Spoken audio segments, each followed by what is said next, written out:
If you're looking around the YouTube searching the appropriate steps on how to take out the front brake pads of 2011 Honda Civic, this video is for you. First step is to pull up the handbrake. I'm using a 4-wheeler floor jack, so I don't really need to pull up the handbrake. But if you're using the regular jack that comes with the car, you must lift up the handbrake on your car, otherwise the car will fall apart.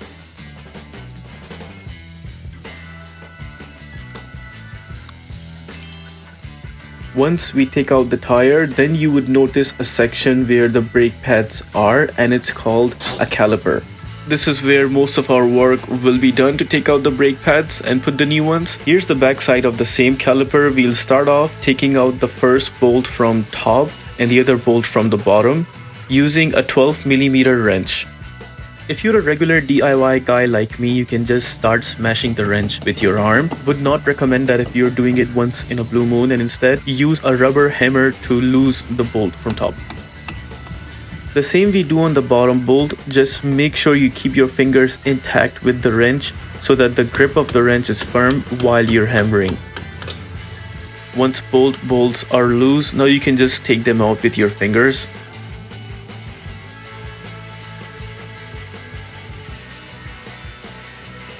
Bolts are taken out. Slightly rock and roll the caliper pistons to expose off both brake pads.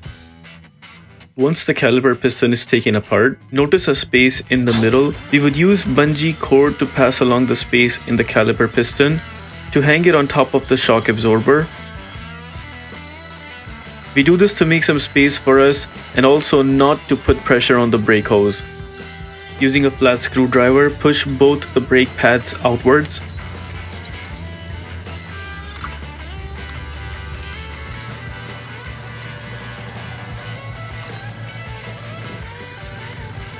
We will also take out the brackets and replace them with the new one. Also make sure to place them appropriately.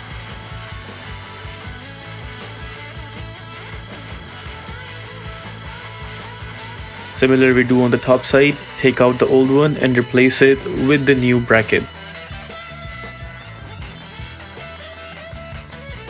Here we have the new brake pad. Gently apply anti-seize lubricant on top and the bottom of the brake pad. The lubricant we're using is from Permatex, but you can use any anti-seize lubricant you want as long as it's for the brake pads. Once the lubricant is applied, now we place the brake pad on the brackets.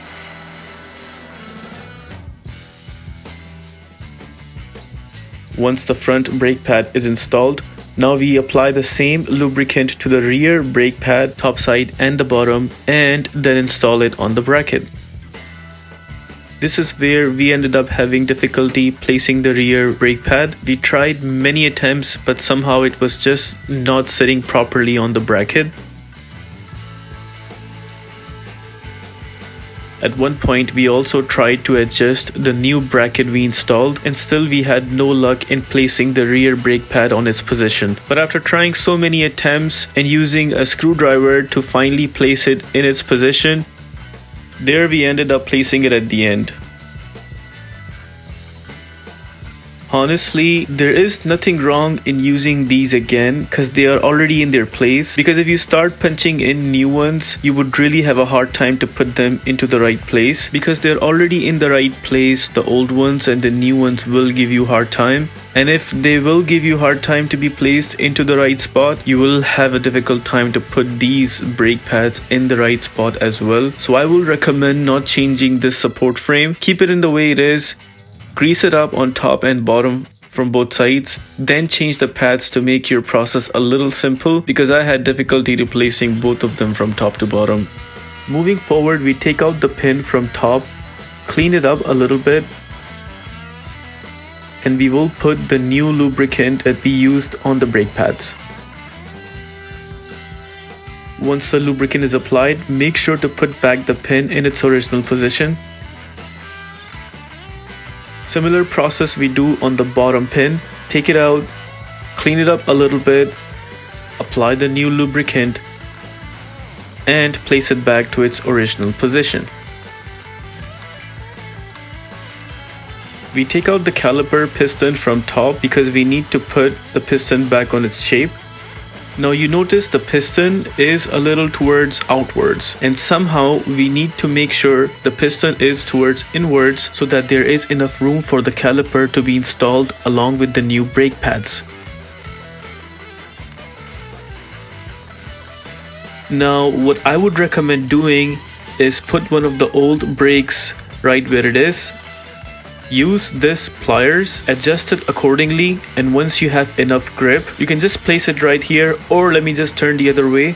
Keep in mind that you have to do the adjustment yourself, and once you have got enough grip, we would start pushing it using this pliers. And we would notice once we push it a little further, it is going inside. And that is exactly what we want. Take this out, be careful, throw this out, and now we can put the caliper back.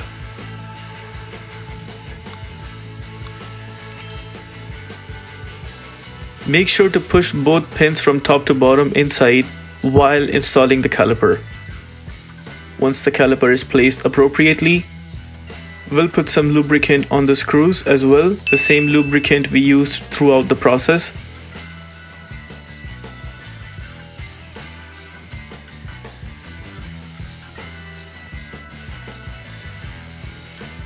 Now it's time to tighten both the bolts using 12mm wrench. It's going to be pretty much the reverse of what we did in the beginning. First, tighten it with your arm, and once done, then use the rubber hammer. Make sure you do not push it too much. We usually tighten these bolts to a point, finally with our arm, checking to see if it's not moving forward. Once we check to see it's not moving forward with our arm point, we're good to move on. And we will follow the similar process to tighten the bottom bolt as well.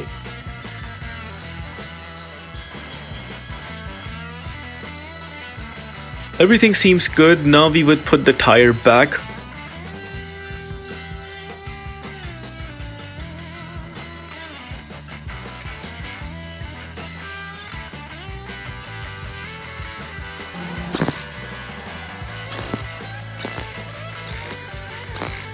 Pulling the car down and finishing up the process.